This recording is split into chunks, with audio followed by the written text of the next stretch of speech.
আজকে আমি আমার সেকেন্ড ইন্টারভিউ যে প্রাইভেট হসপিটালে হয়েছিল সেইটা নিয়ে আমার অভিজ্ঞতা তোমাদের সাথে শেয়ার করব। চলো, ভিডিওটি কেউ স্কিপ করে দেখবে না। আমার আগের ফার্স্ট ইন্টারভিউয়ের ভিডিওটা যদি তোমরা দেখে না আসো তাহলে অবশ্যই আমার চ্যানেলে দেওয়া আছে প্লেলিস্টে, সেটা দেখে আসবে। এবং ভিডিওটি কেমন লাগলো প্রচুর কমেন্ট করবে এবং শেয়ার করবে। যদি কোনো কোয়ারি থাকে তাহলেও সেটা বলবে। আশা করি আমি তোমাদের সেটা রিজলভ করে দেওয়ার বা যতটা দিয়ে আমি চেষ্টা করব বুঝিয়ে দেওয়ার চেষ্টা করব। তাহলে চলো সেকেন্ড ইন্টারভিউয়ের কোশ্চেন নিয়ে আজকে ডিসকাস করা যাক। তার আগে ছোট্ট একটা ইনফরমেশন দিয়ে রাখি ভিডিও শুরু হওয়ার আগে। যারা আমার চ্যানেলে নতুন হয়েছে অবশ্যই চ্যানেলটিকে সাবস্ক্রাইব করে দেবে এবং পাশে থাকা বেল আইকনটি প্রেস করে দেবে, যাতে প্রত্যেকটি ভিডিওর নোটিফিকেশন তোমাদের কাছে খুব তাড়াতাড়ি পৌঁছে যায়। দেখো, আজকের যে টপিক আমি তোমাদের একটু আগেই বললাম সেটা হচ্ছে second interview questions in private hospital. অর্থাৎ আমি এখন এক জায়গায় কর্মরত রয়েছি, সেটা আমি তোমাদের আগের ভিডিওতেও বলেছিলাম যে আমি এখন এক জায়গায় রয়েছি প্রাইভেট নার্সিংহোমে। এর আগে আমার তিনবার হচ্ছে আমি ইন্টারভিউ দিয়েছি 3টে প্রাইভেট হসপিটাল বা নার্সিংহোমে, এবং এটা নিয়ে আমার চতুর্থ জায়গা। ঠিক আছে, তো বাকি যে 4টে জায়গারই আমি আমার ইন্টারভিউর এক্সপিরিয়েন্স তোমাদের সাথে শেয়ার করব। কিন্তু তার আগে প্রথম যে আমার ইন্টারভিউর এক্সপিরিয়েন্স, প্রথম যে কোশ্চেন কী ধরেছিল সেটা আমি আমার আগের দিনের ভিডিওতে পাবলিশ করেছি।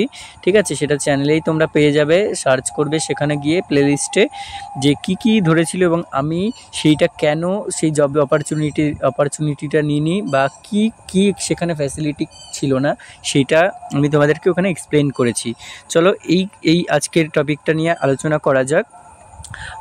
প্রথম যে আমার ইন্টারভিউটা সেটা ছিল কলকাতার একটা ফুলবাগানের একটা নার্সিংহোমে, এবং দ্বিতীয় যেটা বলবো সেটা আমার তমলুকের একটা নার্সিংহোমে এটা জিজ্ঞেস করেছিল একটা ডক্টরসি হচ্ছে আমার ইন্টারভিউ নিয়েছিলেন।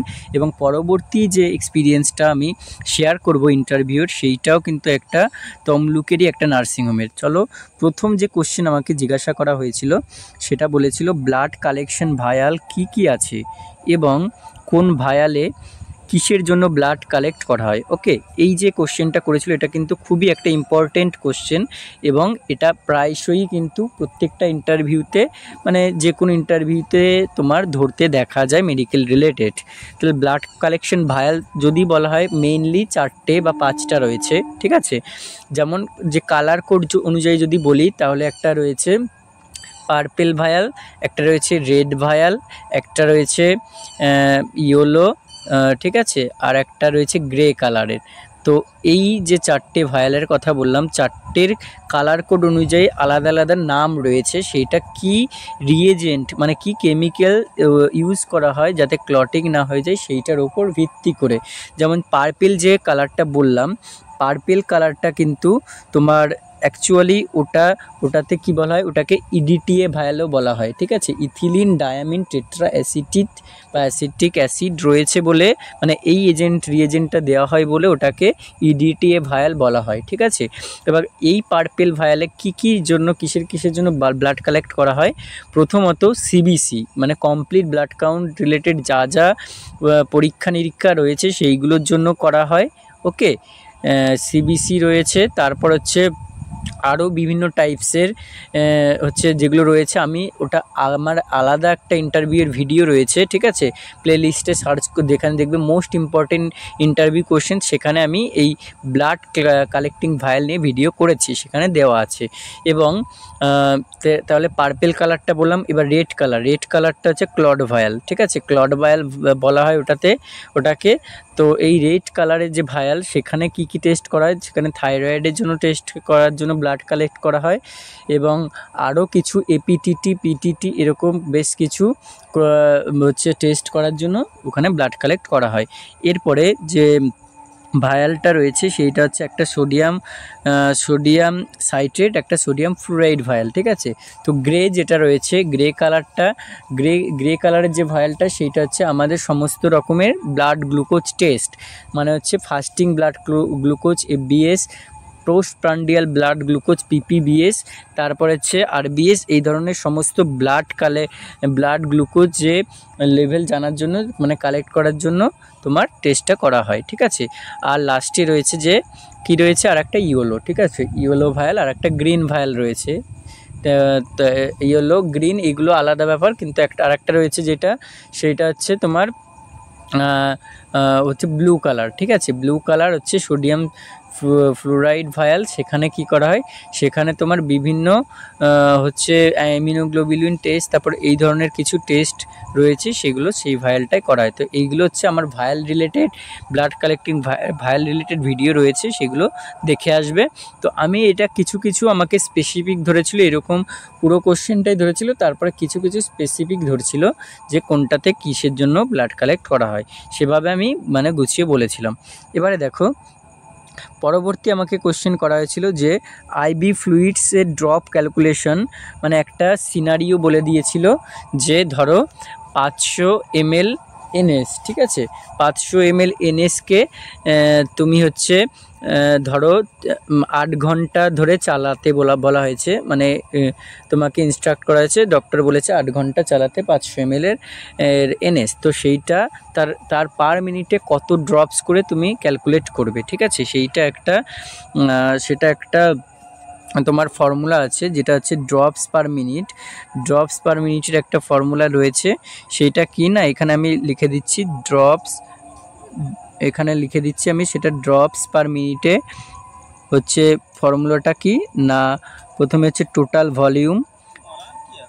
ভলিউম ইনটু সেখানে কি আছে, total volume into drop factor ডিপিটার ড্রপ ফ্যাক্টর ডিভাইডেড বাই কি টাইমটা তোমার অবশ্যই কিসে হবে, টাইমটা অবশ্যই কিন্তু এখানে আওয়ারে হবে, ঠিক আছে। এইভাবে কিন্তু একটা ফর্মুলা ছিল। তো এখানে তোমার তাহলে দেখো, আমি যদি এখানে বসিয়ে থাকি যে তোমার ড্রপস পার মিনিট কত হবে, আমি বলে দিয়েছিলাম যে টোটাল ভলিউম কত 800 ml, ঠিক আছে, 800 ml ইন্টু, এবার ড্রপ ফ্যাক্টর যে ব্যাপারটা বলেছিলাম সেটা কি না, এটারও আমার ভিডিও করা আছে, এটাও তোমরা চাইলে দেখে আসতে পারো, আমার প্লেলিস্টে যে IV ফ্লুইড ক্যালকুলেশনের জন্য ভিডিও করা আছে। তো সেখানে ড্রপস ফ্যাক্টর নির্ধারণ করা হয় কিসের উপর ভিত্তি করে, পেডিয়াট্রিক ড্রিপ সেট যদি হয় তাহলে ড্রপ ফ্যাক্টরের ক্ষেত্রে কত হবে, সেটা 60, মানে 1 ml হচ্ছে 60 ড্রপস, ঠিক আছে। আর যদি সেটা IV সেট হয় তাহলে 1 ml মানে 20 ড্রপস, আর যদি সেটা BT সেট হয় তাহলে 1 ml মানে 10 ড্রপস। তাহলে এখানে তোমার IV সেটে করে তুমি NS চালাবে, ওই জন্য সেখানে আমি 20 ড্রপস হচ্ছে 1 ml ধরবো, ডিভাইডেড বাই টাইমটা কত বলেছে 8 ঘন্টা মানে 8 × 60 এরকম করে কিন্তু তোমার করতে হবে, ঠিক আছে। এটা ক্যালকুলেশন করে কত আসবে দেখবে, সেইটা মানে অত ড্রপস পার মিনিটে কিন্তু তোমাকে চালাতে হবে। এরপরে আমাকে ধরা হয়েছিল যে 3 নাম্বার কোশ্চেন যেটা আছে, দেখো সেইটা আমাকে ধরা হয়েছিল, বলেছিল IV ফ্লুইডস ড্রপ ক্যালকুলেশন তো বললাম, তারপরে ধরেছিল যে IV cannula procedure and size with colour code, ঠিক আছে। আমাকে বলেছিল প্রথমে যে IV ক্যানুলা ধরো তোমাকে করতে বলা হয়েছে, তাহলে তুমি কি নেবে এবং পুরো প্রসিডিওরটা বলো। তো আমি সেভাবে, আমরা গভর্নমেন্টে যেরকমভাবে শিখে এসেছি সেভাবেই আমি বলেছিলাম। আর এটাও একটা বলে দিয়েছিলাম যে সিনারিও বেসডে আমরা যে প্র্যাকটিক্যাল করার সময় একভাবে করি, কিন্তু সেটা ডিরেক্ট ফিল্ডে কিন্তু অত মেনটেন করে করা হয় না। তো প্র্যাকটিক্যাল ফিল্ডটা হিসেবে আমি বললাম যে IV ক্যানুলা করতে আমরা কি নেব, প্রথমত IV ক্যানুলার সাইজ, মানে অ্যাকর্ডিং টু সাইজ অনুযায়ী আমরা যখন যা রিকোয়ারমেন্ট হবে সেই অনুযায়ী আমরা IV ক্যানুলা এর সাইজ অনুযায়ী ক্যানুলা নেব। তার সাথে IV ক্যানুলা ফিক্স করার জন্য ফিক্সার নেব, বা সেটা লিউকোপ্লাস্ট হতে পারে, মাইক্রোপোর হতে পারে, ফিক্সেশন আইটেমস হতে পারে, সেগুলো নেব। আর তার সাথে কি নেব, আর তার সাথে টুর্নিকেট নেব যাতে প্রমিনেন্ট ভেন দেখা যায়। তার সাথে আমরা 70% আইসোপ্রোপাইল অ্যালকোহল নেব, আর হচ্ছে কটন সোয়াব নেব, আর তার সাথে কিডনি ডিস নেব। আর অবশ্যই এইটা বলবে, এইগুলো আমরা বলে সব কিছুই বললাম, দিয়ে বলছিল তাহলে তোমার এটা করলেই হয়ে গেল, তুমি আর চেক করবে না যে সেটা ঠিকঠাক আছে কি না। তো সেটা আমি বলতে ভুলে গেছিলাম। তো তারপরে আবার বললাম যে এটা চেক করার জন্য আমরা কী নেব, আমরা ধরো দুটো, একটা 5 ml বা একটা 2 ml সিরিঞ্জে আমরা কিছুটা স্টেরাইল ওয়াটার নেব, নিয়ে তারপর ফ্লাশ করে দেখতে হবে যে ক্যানুলাটা ফিক্সিং হয়েছে কিনা ঠিকঠাক, আর ঠিকঠাক প্রমিনেন্ট আছে কিনা। তো এইটা আমি বলতে মিস্টেক করেছিলাম। তো এটা ধরিয়ে দিল। তারপরে size with colour code, size with colour code যদি বলি তাহলে আমি এটাও বলতে পেরেছিলাম। এটা বলেছিলাম কীভাবে না, বিভিন্ন সাইজ রয়েছে, সাইজগুলো সাইজ উইথ কালার কোডটা এটা নিয়েও ভিডিও করা আছে, এটা আমি তোমাদেরকে এখানে তাও একবার দেখো। আইভি ক্যানুলার যে সাইজ সেগুলো আমি তোমাদেরকে এখানে ডিসকাস করে দিচ্ছি। প্রথমে দেখো এখানে যে কালার কোডগুলো আমি লিখলাম, সেখানে প্রথমত আইভি ক্যানুলা যে রয়েছে তার টাইপসটা আমি বলে দেবো। বললাম তোমাদের যে 16 গেজ প্রথমে দেখতে পাচ্ছ সেটা হচ্ছে অরেঞ্জ, 18 গেজের গ্রিন, 20 গেজের হচ্ছে পিঙ্ক, 22 গেজে ব্লু, 24 গেজে ইয়েলো, 26 গেজে পার্পল। মানে এইভাবে যত গেজ বাড়বে, গেজটা কিসের উপর, মানে গেজ আর ফ্লো রেট কীভাবে নির্ভর করছে, গেজ যত ইনক্রিজ হবে, এদিকে যত যাচ্ছে দেখছো গেজ ইনক্রিজ করছে, তো গেজ যত ইনক্রিজ করবে তত কী হবে, সেইটা তত তার নিডলটা, যে আইভি নিডলটা থাকবে তার নিডলটা তত সরু হবে। ঠিক আছে, সরু মানে ছোট হবে, এক কথায় ছোট আর সরু হবে। তো তার কারণে কী হবে, যত গেজ বাড়বে তত ফ্লো রেট তত কী হবে, কমবে, মানে আস্তে আস্তে ফ্লো হবে, অল্প অল্প পরিমাণে ফ্লুইড যাবে। ঠিক আছে, তাহলে এই পার্পেলের সবচেয়ে নিডলটা ছোট হচ্ছে বা সরু হচ্ছে, দিয়ে ফ্লো রেট কম হচ্ছে। আর অরেঞ্জের সবচেয়ে বেশি, ওই জন্য মানে ছোট গেজ বলে বেশি করে ফ্লো হবে, কারণ সেটা বড় হবে নিডলটা এবং কী হবে, সরু হবে, ঠিক আছে, মোটা হবে। তো এইটা হচ্ছে আইভি ক্যানুলা নিয়ে মনে রাখবে। এরপরে পরবর্তী কোশ্চেন আমাকে কি ধরেছিল সেইটা তোমাদেরকে দেখাই। পরবর্তী কোশ্চেন আমাকে ধরেছিল যে ক্যাথেটারাইজেশন প্রসিডিওর সম্বন্ধে বলো।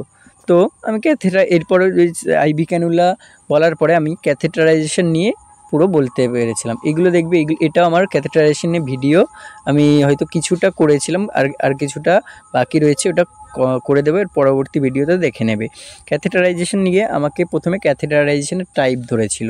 তো আমি বিভিন্ন ক্যাথেটারাইজেশন যেগুলো রয়েছে, ফলিস ক্যাথেটার বা কন্ডোম ক্যাথেটার, সিলিকন ক্যাথেটার, তারপর হচ্ছে মানে পার অ্যাবডোমেন দিয়ে যেটা ডিরেক্ট ব্ল্যাডারে করে, ঠিক আছে, এইভাবে বিভিন্ন টাইপসগুলো বলেছিলাম, বলে তার প্রসিডিওরটা বলেছিলাম। তো এইটা বলার সময় আমাকে সব কিছুই ঠিকঠাক বলতে পেরেছিলাম, কিভাবে করব, কত ml নেব স্টেরাইল ওয়াটার, বা কতটা ইনসার্ট করব, কখন বেলুনটা মানে টানবো, কখন কি ফিক্স করব, সব কিছুই বলতে পেরেছিলাম। শুধু এখানে ক্রস করেছিল যে কটা গ্লাভস পরবে তুমি, ঠিক আছে, কটা গ্লাভস পরে করবে। তো এইটা আমি একটা বলছিল না একটা না দুটো পরে করতে হবে।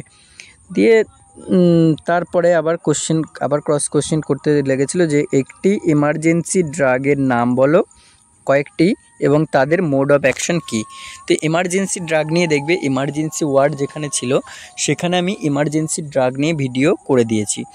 তো এমার্জেন্সি ড্রাগ নিয়ে যদি তোমাদের কোনো কোয়ারি থাকে তাহলে সেখানে আমাকে কমেন্ট করবে বা পার্সোনালিও বলতে পারো, ঠিক আছে।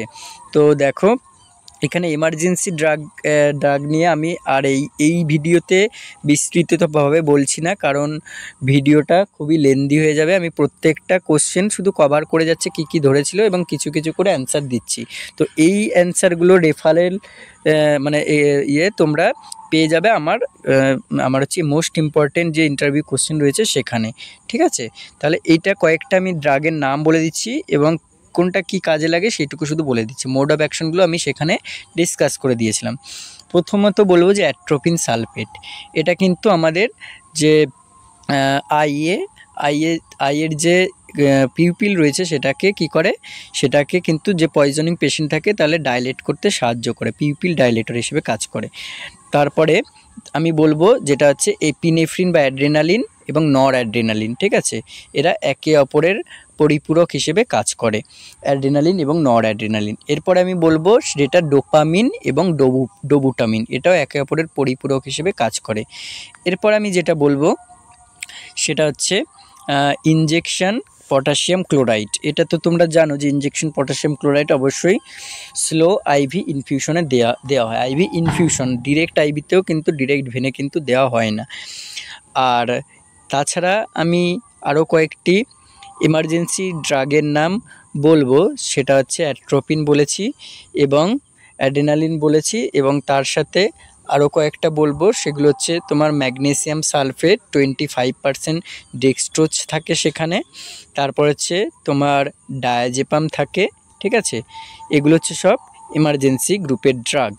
তারপর হচ্ছে সেখানে তোমার লোডিং ডোজের কিছু কিছু ড্রাগ থাকে, ঠিক আছে। তারপরে হচ্ছে তোমার সেখানে আরও কয়েকটা থাকে যেগুলো আমি বলবো, দাঁড়াও। যেমন হচ্ছে এটা বললাম পটাশিয়াম ক্লোরাইড, তেমন হচ্ছে সোডিয়াম ক্লোরাইড হিসেবে NaCl, মানে তোমার থাকে নর্মাল স্যালাইন। তো এরকম করে বেশ কয়েকটা এমার্জেন্সি ড্রাগ আমি বলেছিলাম এবং তাদের মোড অফ অ্যাকশন বলেছিলাম।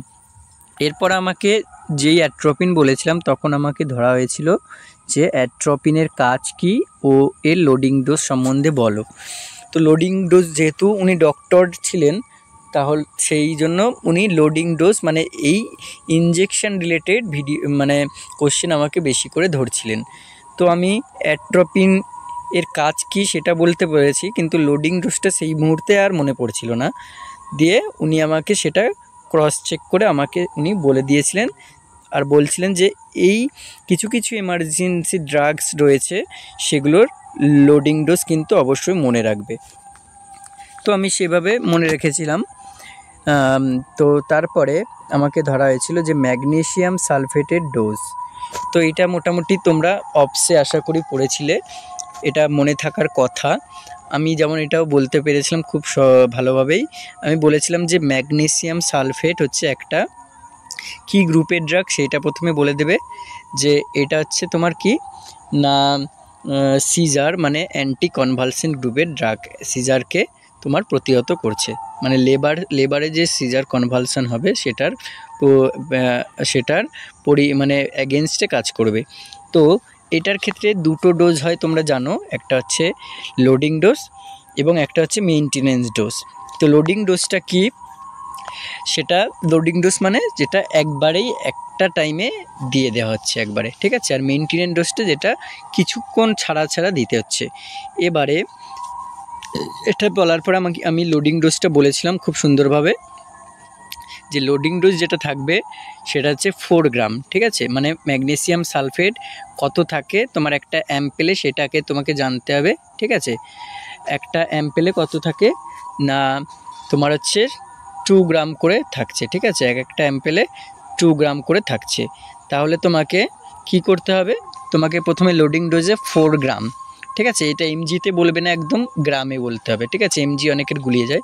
তাহলে তোমাকে প্রথমে লোডিং ডোজে 4 গ্রাম এর 20% সলিউশন করে দিতে হবে। মানে ম্যাগনেসিয়াম সালফেট যেটা থাকছে সেটা 50% সলিউশন হিসেবে থাকে। তো 20% করতে গেলে কি করতে হয়, তোমাকে সাথে কিন্তু স্টেরাইল ওয়াটার বা নর্মাল স্যালাইন কিন্তু সেখানে মিশিয়ে, মানে সেটা দিয়ে ডিজলভ করে, তারপর স্ট্রেনটাকে কমিয়ে তারপরে কিন্তু আইভিতে লোডিং ডোজ কিন্তু ডিরেক্ট আইভিতে দিতে হয়, ঠিক আছে। এবার কতক্ষণ সময় ধরে দিতে হয় সেটা কিন্তু একটা টাইম রয়েছে, সেটা আমি বলছি, পুরোটা আগে বলে নিই। তাহলে যে আইভিতে কি 4 গ্রামটাকে কী করতে হবে, 4 গ্রাম মানে হচ্ছে 1 গ্রামে 2 ml থাকছে, মানে একটা অ্যাম্পেলে। তাহলে 4 গ্রাম মানে আমি 4টে অ্যাম্পেল নেব, 4টে অ্যাম্পেলে কত হচ্ছে আমার 8 ml, ঠিক আছে। এবার সেই 8 ml এর সাথে আমাকে 20% সলিউশন হিসেবে যদি বানাতে যাই, তাহলে 8 ml এর সাথে 12 ml, ঠিক আছে, আরও 12 ml NS বা স্টেরাইল ওয়াটার কিন্তু সেখানে অ্যাড করে সেই স্ট্রেংথটাকে কিন্তু কমাতে হবে। এইটার 20% সলিউশন করার একটাই কারণ, সেটা ডিরেক্ট আইভিতে কিন্তু দিতে হবে। তাই জন্য 20% সলিউশন হিসেবে ওভার 5 মিনিটস ধরে কিন্তু তোমাকে দিতে হবে। এটা আমি খুব সুন্দর করে বলতে পেরেছিলাম। তারপরে কি করতে হবে, সেই একই সাথে লোডিং ডোজ মানে আইভি প্লাস আইএম একসাথেই দিতে হবে। তাহলে আইভি দেওয়ার সাথে সাথেই তোমাকে রেডি করে নিয়ে যেতে হবে একসাথে, মানে ওই 20 ml-টা 8 + 12 ml করে তোমার 20 ml-টা ডিরেক্ট আইভিতে গেল। আরও 20 ml কীভাবে নিতে হবে, মানে আরও 10 গ্রাম, ঠিক আছে, 10 গ্রাম মানে 20 ml। তাহলে আরও 10 গ্রাম কী করতে হবে, 5 গ্রাম হচ্ছে লেফট ভার্টাক্সে এবং আরও 5 গ্রাম মানে 10 ml 10 ml এরকম লেফট এবং রাইট ভার্টাক্সে তোমার ডিরেক্টলি তখনই কিন্তু ইন্ট্রামাসকুলারলি দিয়ে দিতে হবে। তা এইটা গেল একটা লোডিং ডোজ কমপ্লিট হলো।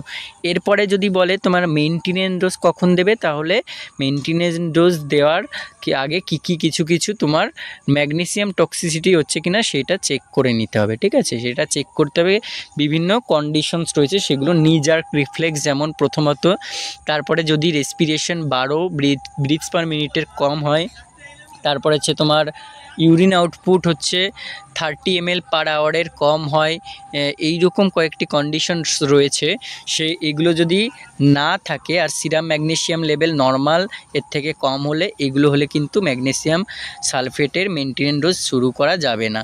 আর এগুলো যদি না থাকে তাহলে 4 ঘন্টা পর অন্তর আবার তোমার কি করতে হবে, 4 ঘন্টা পর অন্তর এই মেনটেনেন্স ডোজটা চালিয়ে যেতে হবে। মেনটেনেন্স ডোজ হিসেবে কত দেওয়া হয়, তোমার ম্যাগনেসিয়াম সালফেট এটা 50% স্ট্রেংথে দেওয়া হয় এবং সেটা তোমার প্রথমত 5 গ্রাম করেই দেওয়া হয়, ঠিক আছে, ওই 4 গ্রাম ওগুলো আর নেই, এখানে 5 গ্রাম করে অল্টারনেট বাটাক্সে কিন্তু দেওয়া হয়ে থাকে। এবারে প্রশ্ন হচ্ছে, এখানে ক্রস চেক করে অনেক সময় যে তোমার কটা মেনটেনেন্স ডোজ পাবে। এইটা বলতে গেলে তোমাকে এভাবে অ্যান্সার দিতে হবে যে মেনটেনেন্স ডোজ কটা পাবে সেটা নির্ভর করছে লাস্ট যে সিজার অ্যাক্টিভিটি, মানে প্রেগনেন্সিতে লাস্ট যে কনভালশন কখন থেকে শুরু হয়েছে বা লাস্ট ডেলিভারি টাইম থেকে ম্যাক্সিমাম 24 ঘন্টা তোমাকে এই মেনটেনেন্স ডোজটা কন্টিনিউ করে যেতে হবে। সেটা 6 বার পড়তে পারে, সেটা 5 বার পড়তে পারে, 4 বার পড়তে পারে, আর 7 বার পড়তে পারে। এটা কিন্তু মেনটেন করছে ওই যে লাস্ট সিজার অ্যাক্টিভিটি বা লাস্ট তোমার ডেলিভারি টাইম থেকে। তো এটা আমি ম্যাগনেসিয়াম সালফেটটা খুব সুন্দরভাবে বোঝাতে পেরেছিলাম।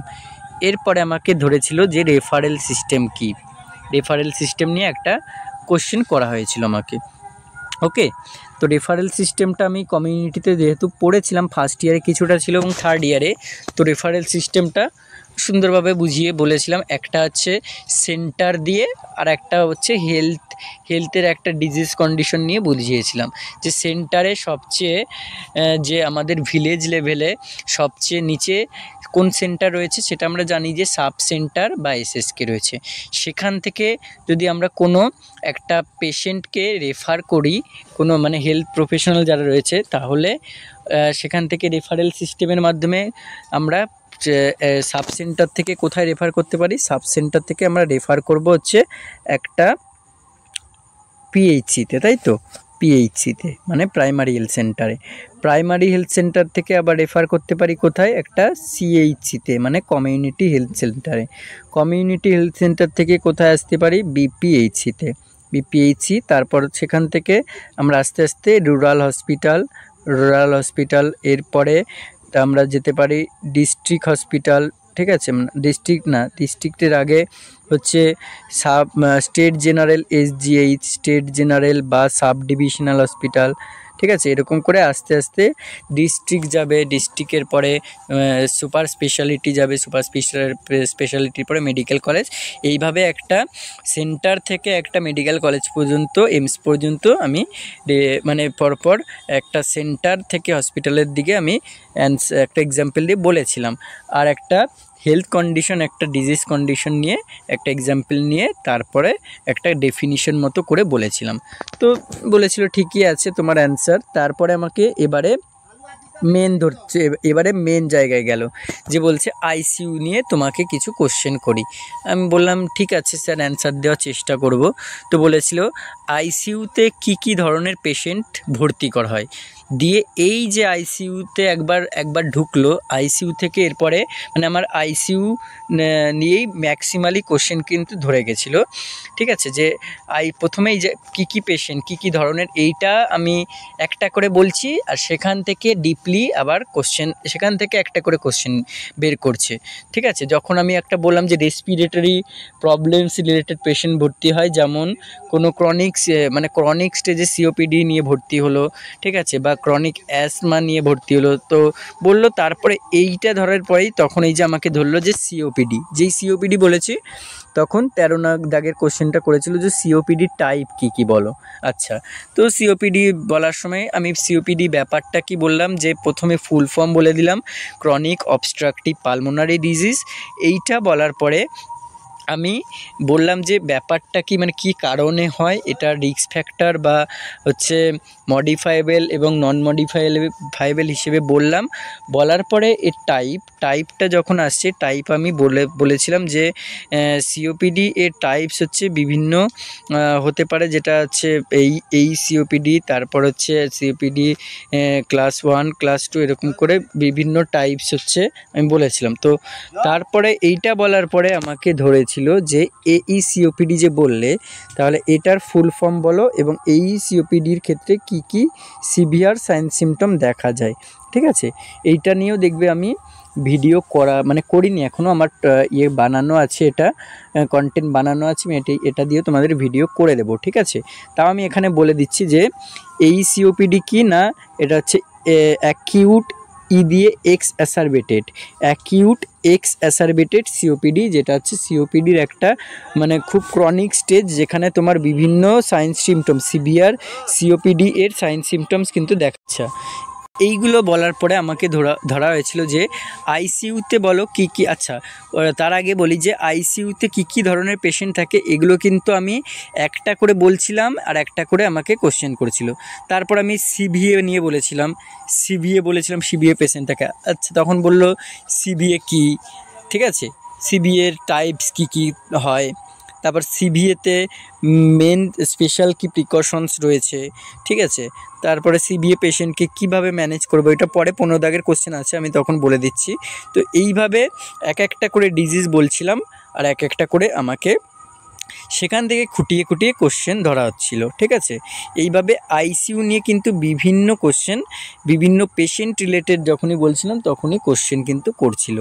এরপরে আমাকে 10 দাগের কোশ্চেনটা ধরলো যে আইসিইউতে তুমি কি ইনস্ট্রুমেন্ট নিয়ে কাজ করেছো, কি ইনস্ট্রুমেন্ট তুমি দেখেছো।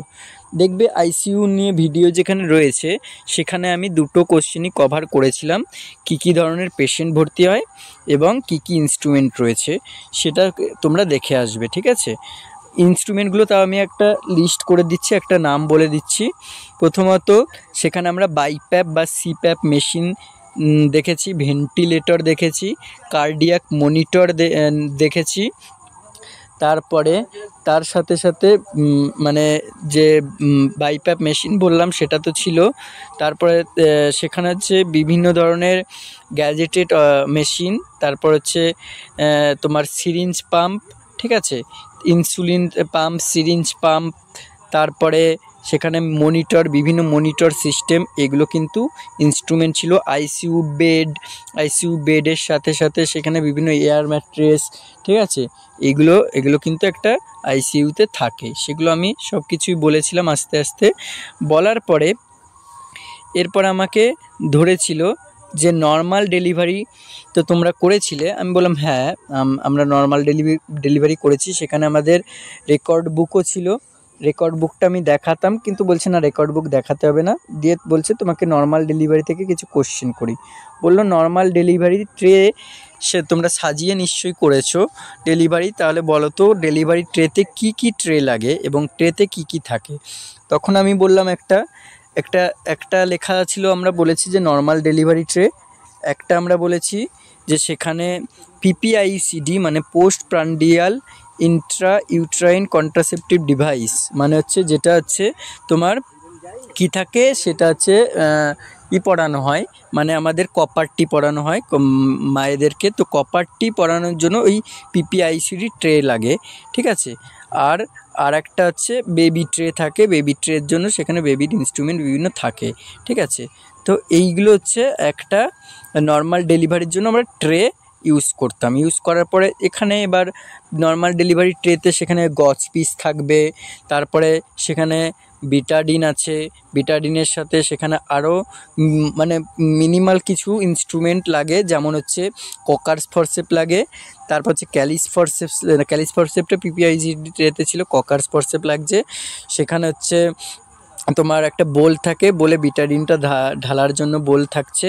তারপর হচ্ছে সেখানে মানে সেই যাতে আমরা ইউরেথ্রাল ওপেনিং মানে ইউরেথ্রাল ওখানে আর হচ্ছে ভ্যাজাইনাল এখানে গার্ড দেওয়ার জন্য একটা গার্ড হিসেবে গার্ড প্যাড থাকে, ঠিক আছে। এইগুলো আমরা একটা নর্মাল ডেলিভারি এর ট্রেতে রাখবো, ঠিক আছে। তারপরে পিপিআইসিডির যে ট্রে থাকবে সেখানে আমরা কপারটি অ্যাকর্ডিং টু সাইজ মানে অ্যাকর্ডিং টু ডিউরেশন 10 ইয়ার্স নাকি 5 ইয়ার্স সেই অনুযায়ী কপারটি রাখবো। আর সেখানে ক্যালিস ফরসেপ রাখবো, ঠিক আছে। এগুলো হচ্ছে একটা পিপিআইসিডি ট্রেতে থাকলো। আর নর্মাল ডেলিভারি ট্রেতে কী থাকবে, ইনজেকশান হচ্ছে তোমার যেটা আফটার ডেলিভারির পরে মায়ের থাইয়েতে দেওয়া হয়, ইনজেকশন অক্সিটোসিন রাখতে হবে, ঠিক আছে। আর যদি কোনো রকম ব্লিডিং হয় তাহলে ব্লিডিংটাকে স্টিচ করার জন্য এমনিও স্টিচ করতে হবে, স্টিচ করার জন্য সেখানে ক্যাটগার্ড তোমার হচ্ছে ওখানে ক্যাটগার্ড ওয়্যার থাকবে, ক্যাটগার্ড মানে যেটা হচ্ছে সুতো, আর তার সাথে তোমার হচ্ছে নিডল থাকবে যেটা স্টিচ করতে হবে, ঠিক আছে। আর যদি কোনো এক্সট্রা ব্লিডিং হয়, পিপিএইচ হয়ে যায় তখনই রিসেন্ট, তাহলে তোমাকে কি করতে হবে, ওখানে তোমার কোনো ফ্লুইড চালানোর জন্য তোমার হয় নর্মাল স্যালাইন না হলে আরএল রেডি করে রাখতে হবে, এবং তার জন্য যা যা করতে হয় আইভি ক্যানুলা করার জন্য সেগুলো রেডি করে রাখতে হবে। আচ্ছা, এরপরে যেটা গেল বেবি ট্রেতে ভিটামিন কে ইনজেকশান থাকবে।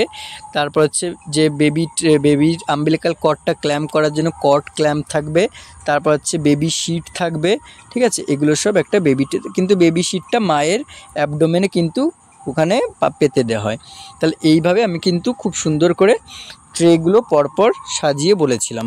এরপর আমাকে ধরা হয়েছিল যে বলছিল বলো এবারে যে কি ব্লাড সুগার যে বললে টেস্ট করার জন্য, তাহলে এফবিএস এবং পিপিবিএসের নর্মাল রেঞ্জ কত, এটা আমাকে ধরেছিল।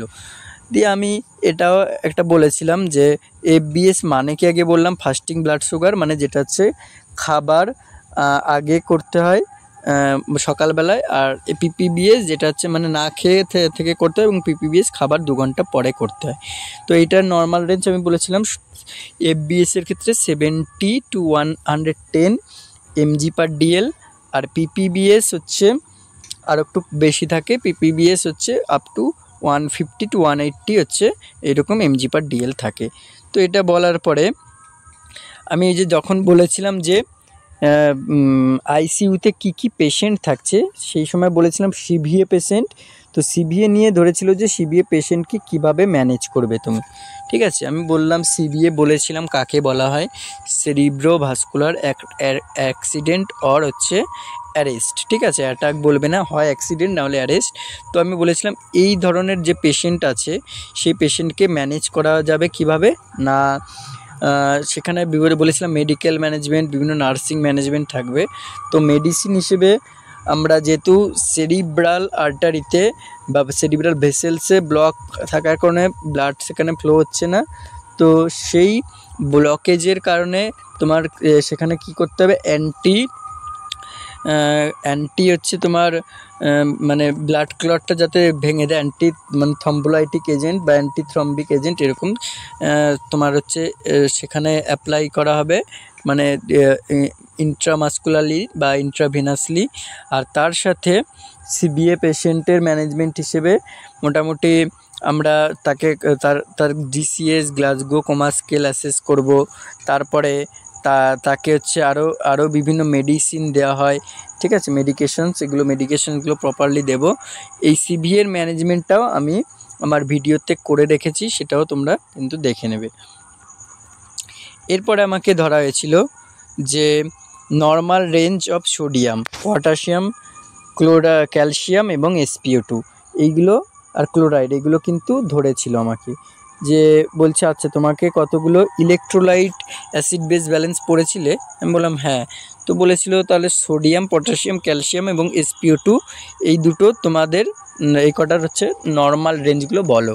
আচ্ছা, তো সোডিয়াম, পটাশিয়াম, ক্যালসিয়াম এগুলো আমি তোমাদের এই ফাঁকা জায়গাটায় লিখে দিচ্ছি, ঠিক আছে।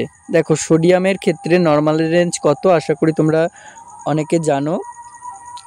Na+, এখানে Na+-এর নর্মাল রেঞ্জ হচ্ছে 135 to 145 milliequivalent per litre, এটা অনেকেই জানো তোমরা। এরপরে যেটা লিখবো সেটা হচ্ছে পটাশিয়াম।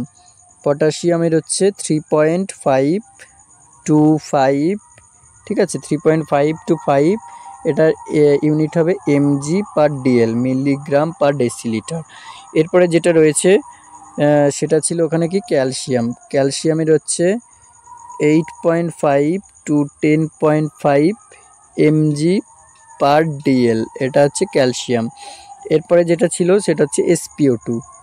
SpO2 জানো, SpO2 হচ্ছে গ্রেটার দ্যান 90%, 95% হচ্ছে SpO2 নর্মাল, ঠিক আছে।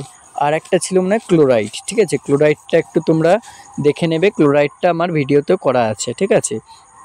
এরপরে দেখো যেটা আমাকে ধরেছিল, যে বলেছে what is the normal range of vital sign. Vital sign নিয়ে আর কি বলবো, এখন অল ভাইটাল সাইন্সের আমি এটা নিয়েও ভিডিও করা আছে। ভাইটাল সাইন নিয়ে একটা খুব ভালো ভিডিও রয়েছে, আমি যেগুলোর ভিডিও বলছি সেগুলো আগে করা রয়েছে। মোস্ট ইম্পর্টেন্ট ইন্টারভিউ সেকশনে যাবে, এবার সেগুলো যদি তোমরা প্লেলিস্টে খুঁজে না পাও, তাও আমি এই ভিডিওর ডেসক্রিপশনে সমস্তগুলো লিঙ্ক দিয়ে দেবো, সেখান থেকে তোমরা দেখে নেবে। এখানে তোমাদের মানে বলতে হবে কি না, বিপি অল বলেছে, তার মানে বিপি, তারপর হচ্ছে তোমার বিপির সাথে সাথে কিন্তু পালস রেটের পরে হচ্ছে রেসপিরেশন, ঠিক আছে, রেসপিরেশন, তারপর হচ্ছে SpO2, ঠিক আছে। সমস্ত ভাইটাল সাইন্সের কিন্তু টেম্পারেচার এগুলোর বলতে হবে, সব কিছু নর্মাল রেঞ্জ। এরপরে আমাকে ধরেছিল যে ডিহাইড্রেশন কিভাবে অ্যাসেস করবে বাচ্চাদের ক্ষেত্রে, ঠিক আছে।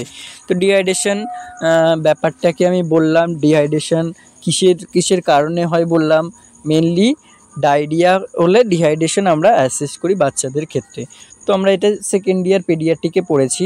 এটার একটা চার্ট ছিল, প্রথমে আস্ক ফর ছিল, তারপরে লুক ফর ছিল। আস্ক ফরে মাকে জিজ্ঞেস করতে হবে কতবার সারাদিনে ভমিটিং করেছে, কবে থেকে ভমিটিং করছে, কতবার করে করেছে, ইউরিন পাস কতটা করছে, এবং ইউরিন পাস, স্টুল পাস, ভমিটিং, এগুলো আস্ক ফর মায়ের কাছ থেকে জিজ্ঞেস করতে হবে।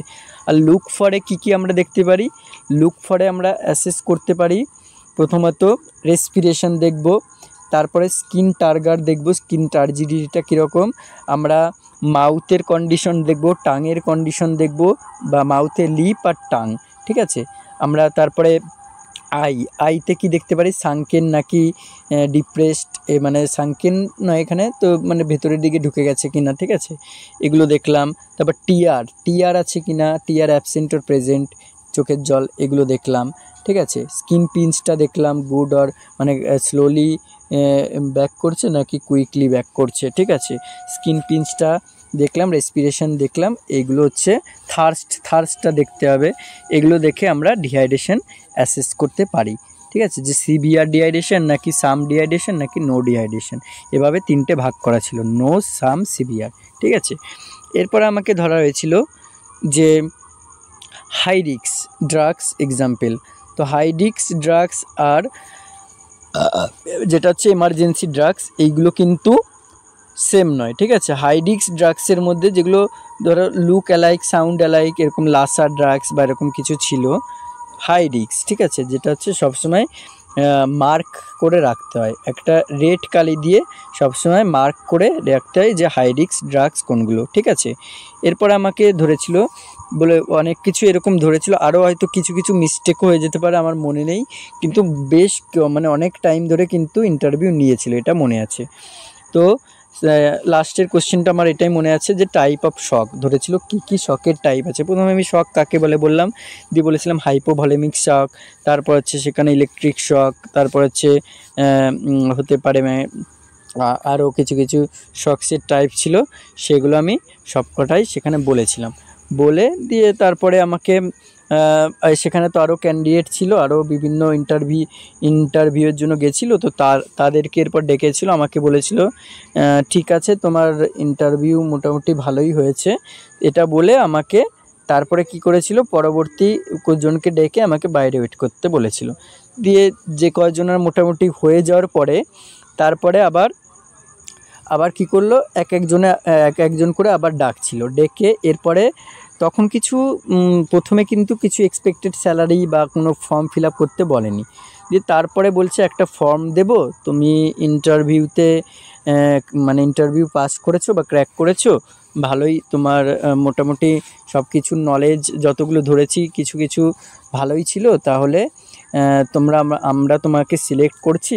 এবারে বলেছিল এক্সপেক্টেড স্যালারি কত, তো আমি সেই হিসাবে একটা এক্সপেক্টেড স্যালারি বললাম যে যেহেতু ফ্রেশার্স, আগের দিনেও যেমন বলেছিলাম সেই রকম এখানেও আমি বলেছিলাম যে যেহেতু ফ্রেশার্স, আপনারা যদি আপনাদের ডিউটি আওয়ার্সটা একটু বলেন এবং সাথে কি কি ফ্যাসিলিটি আছে সেগুলো বলেন, সেই অনুযায়ী আমি একটা এক্সপেক্টেড স্যালারি আমি বলতে পারি।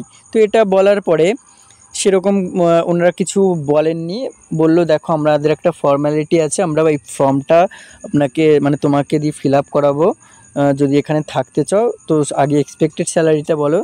তো আমি সেটা আপ টু বলেছি, আগে একটা ভিডিওতে বলেছিলাম মানে প্লাস 10K, ঠিক আছে, আপ টু এখানে আমি 10K বলেছিলাম, ঠিক আছে, 10,000 মতো বলেছিলাম। সেখানে কি করেছিল, সেখানে ওনার কিছু করার ছিল না, উনি বলেছিল দেখো 10,000 দিতে পারবো না। দিয়ে আমি বললাম তাহলে ফ্যাসিলিটি কী বলুন, এবারে সেই হিসেবে আমি বলবো। দিয়ে ওনারা বলেছিলেন থাকা খাওয়া দেওয়া হবে এবং সাথে ডিউটি আওয়ার্সটা বলতে বলেছিলাম, বললো সেখানে দেখো 12 ঘন্টা ডিউটি। দিয়ে আমি বললাম ঠিক আছে, ডিউটি আওয়ার্স বা থাকা খাওয়া বললেন 12 ঘন্টা ডিউটি, তো আমি বললাম সেই হিসেবে স্যালারি আমি 8,000 বলেছিলাম থাকা খাওয়া দিয়ে, মানে 10 তো ওনারা রাজি হচ্ছিলেন না, তো আমি 8,500 যেহেতু আগের টাইপে বলেছিল ওনারা, তো আমি সেরকম হিসাব করে, কারণ সেখানে শুধু থাকাটা দিত না, খাওয়া দিত, এবার থাকা খাওয়া যেহেতু দিচ্ছে আমি হিসাব করে একটা 8, 8.5 বললাম, বলে তারপরেও সেখানে রাজি হলো না, সেখানে বলছিল 5,000 পর্যন্ত দিতে পারবে। দিয়ে আমি এবার 12 ঘন্টার ডিউটিতে এই ফ্যাসিলিটি আমার ভালো লাগেনি, ওই জন্য মোট কথা আমি কি করিনি, জয়েন করিনি সেখানে। এরপরে আবার পরবর্তী যে ইন্টারভিউ মানে আবার এক জায়গায় তমলুকে দিয়েছিলাম, সেখান থেকে আবার ডেকেছিল, ডেকে সেখানে আবার ইন্টারভিউ দিয়েছিলাম, তো সেখানেও কিন্তু আমি ঢুকিনি, ঠিক আছে। সেই ভিডিওটা মানে সেই ইন্টারভিউয়ের এক্সপিরিয়েন্সটা আমি পরবর্তী একটা ভিডিওতে তোমাদের করব। আর এখন বর্তমানে যেখানে আছি সেটার ফ্যাসিলিটি কি কি এবং সেখানে কেন ঢুকলাম সেটার কারণও কিন্তু আমি বলবো। তাহলে আজকের ভিডিওটা এই পর্যন্ত। ভিডিওটা একটু লেন্দি হয়ে গেছে, সবাই পুরোটা দেখার চেষ্টা করবে, না হলে এই কোশ্চেনগুলো মানে পুরোটা শুনতে পাবে না বা পুরোটা কভার করতে পারবে না। তাহলে আজকে এই পর্যন্তই, দেখা হবে পরবর্তী ভিডিও।